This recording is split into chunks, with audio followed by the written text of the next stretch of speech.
Dans la nuit du 19 au 20 octobre 2022, le gouvernement, dans un communiqué de presse lu à la télévision nationale par son porte-parole, le ministre de la Communication, Aziz Mohamed Saleh, a informé l'opinion nationale et internationale du mouvement insurrectionnel qui se prépare en doigtant clairement le parti Les Transformateurs.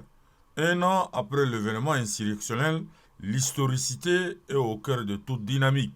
Le Tchad est en train de faire son chemin, autrement dit, mettre en place des pratiques idoines. Depuis, le gouvernement de transition, sous la conduite du chef de l'État, Mohamed Idriss Déby Itno, mène une transition sans violence et prend en compte le bien commun. Les actions de plus haute autorité ne portent pas préjudice aux générations futures. Au contraire, elles recadrent la société civile. Mieux, elles contribuent à civiliser les mœurs et permettent aux Tchadiens de voir dans la même direction, celle de la paix.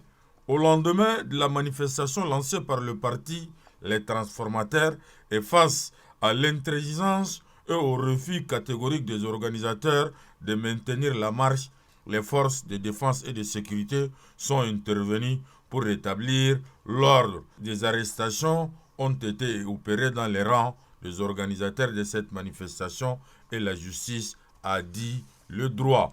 Le président de la République, dans sa politique la main tendue pour assurer une transition apaisée, a usé de son droit de grâce pour alléger les souffrances de ses compatriotes qui purgent leur peine dans les prisons. Ils ont été tous libérés et regagné leurs familles respectives.